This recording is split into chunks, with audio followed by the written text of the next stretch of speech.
혹시 쉬었음이라는 말 들어보셨나요? 이게 통계청에서 쓰는 공식 용어인데 말 그대로 특별한 이유 없이 그냥 쉬었다고 답한 사람들이에요. 그런데 요즘 한국에서 이 쉬었음 청년들이 엄청나게 늘면서 거의 사회적 미스터리가 되고 있거든요. 대체 이 청년들 누구일까요? 자, 그럼 도대체 얼마나 많은가? 그 규모부터 한번 볼까요? 2024년 기준으로요, 15세에서 29세 사이 청년 중에 저 쉬었어요 라고 답한 사람이 무려 42만 1천 명입니다. 와, 이거 정말 어마어마한 숫자죠? 근데 진짜 이상한 건 바로 이 그래프에 있어요. 잘 보세요. 저출생 때문에 지난 10년 동안 청년 인구 자체는 120만 명이나 줄었거든요. 당연히 쉬는 청년도 줄어야 하잖아요. 그런데 반대로 쉬는 청년은 오히려 11만 명이 넘게 늘어났어요. 전체 인구는 줄어드는데 쉬는 사람만 늘어난다? 이게 말이 되나요? 정말 역설적인 상황인데 대체 왜 이런 일이 벌어지는 걸까요? 그래서 지금부터 이 말도 안 되는 숫자들 뒤에 숨어 있는 진짜 이야기를 한번 파헤쳐 보겠습니다. 보통 우리가 쉬는 청년이라고 하면 다들 비슷비슷할 거라고 생각하기 쉽잖아요. 요즘 애들은 다 그렇지 뭐 하면서요. 근데 과연 그럴까요? 데이터를 자세히 들여다보면요. 전혀 다른 이야기가 펼쳐집니다. 자, 이번 조사를 통해 알게 된 첫 번째 결정적인 단서. 그건 바로 이겁니다. 이들은 절대 하나의 덩어리가 아니라는 거죠.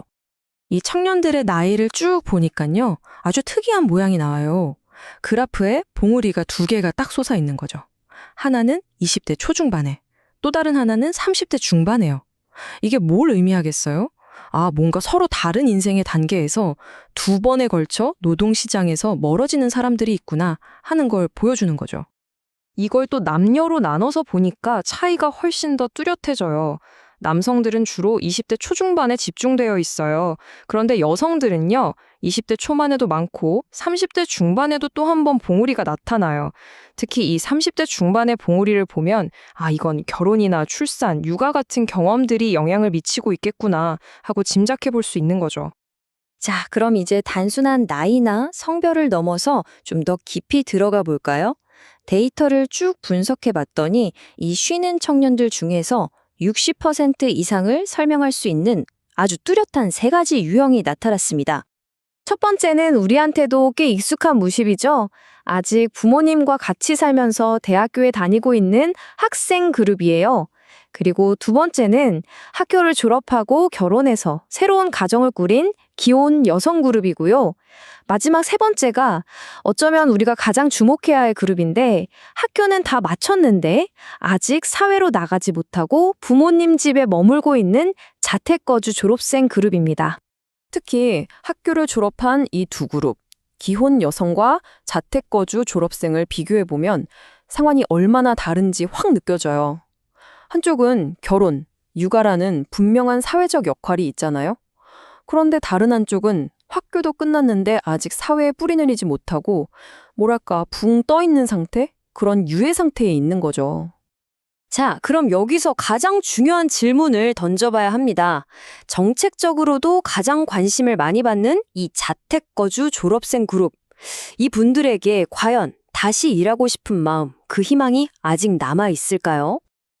이 그래프를 보시면 정말 좀 충격적이에요. 불과 10년 전만 해도 이 그룹의 절반이 넘는 54%가 만약 일자리를 준다면 일할 의향이 있다고 답했거든요. 그런데 2024년에는요, 그 비율이 31%까지 뚝 떨어졌습니다. 이건 그냥 숫자가 아니라 이분들이 느끼는 노동시장과의 심리적 거리가 점점 더 멀어지고 있다는 아주 강력한 신호인 거죠. 네, 지금까지는 딱 한 시점의 스냅샷을 본 거잖아요. 그럼 이제 시간을 쭉 늘려서 이분들의 인생 경로가 어떻게 흘러가는지를 한번 따라가 보겠습니다.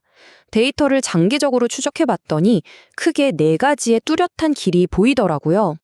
첫 번째는 가장 이상적인 케이스, 바로 조기 안정형입니다. 이름 그대로예요. 학교 졸업하고 비교적 빨리 괜찮은 일자리를 잡아서 큰 문제 없이 쭉 안정적으로 경력을 쌓아나가는, 우리 모두가 꿈꾸는 그런 길이죠.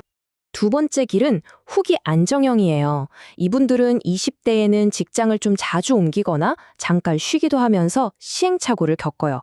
하지만 거기서 포기하지 않고 계속 노력해서 30대쯤 되면 드디어 자기한테 맞는 안정적인 일자리를 찾아서 정착하는, 흔히 말하는 대기만성형이라고 할 수 있겠네요.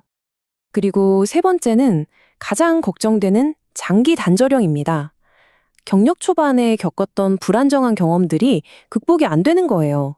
그러면서 시간이 지날수록 일할 의지마저 점점 잃게 되고 결국에는 노동시장에서 완전히 멀어져서 사회적으로 고립될 수 있는 정말 안타까운 경로죠. 마지막 네 번째 길은 어쩌면 가장 뜻밖의 경로일 수 있는 번아웃형입니다. 이분들은요, 20대 때는 남들처럼 취업해서 회사 잘 다녔어요. 안정적으로요. 그런데 30대 중반? 한창 일 잘할 나이에 갑자기 모든 걸 다 내려놓고 회사를 그만두는 거예요. 이건 우리에게 굉장히 중요한 걸 시사해요. 아, 청년 문제가 단순히 첫 직장 구하기에서 끝나는 게 아니라 직장 생활을 유지하는 과정에서 오는 그 번아웃, 소진, 이것도 정말 심각한 문제구나 하는 걸 보여주는 거죠. 자, 이렇게 여러 가지 분석들을 쭉 살펴봤는데요. 이걸 다 종합해보면 우리는 어떤 결론을 내릴 수 있을까요? 이 보고서가 내리는 핵심 결론은 바로 이 한 문장에 담겨 있습니다. 비구직 청년 집단은 단일한 특성으로 규정하기 어려우며 의미 있는 정책을 위해서는 하위 집단을 포착하는 것이 필수적이다. 결국 쉬는 청년은 하나의 문제가 아니라 여러 가지 다른 문제들이 모여있는 집합체라는 뜻입니다. 그러니까 결론은 아주 명확합니다. 우리가 흔히 생각하는 게으른 청년이라는 그 단 하나의 고정관념은 사실 신화에 불과하다는 거죠. 이번 분석을 통해 우리가 얻은 가장 중요한 깨달음이요. 요즘 젊은 것들은 하는 식의 단순한 비난은 이 데이터들 앞에서 아무런 힘이 없다는 겁니다. 생각해보세요.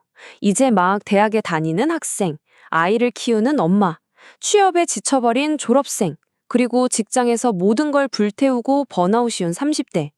이 사람들 이야기가 전부 다르잖아요. 그런데 만약 이들의 이야기가 전부 다르다면 이들을 돕기 위한 해결책 역시 전부 달라야 하는 게 아닐까요? 하나의 정답이 아니라 각자의 이야기에 맞는 그런 맞춤형 해법 말이죠.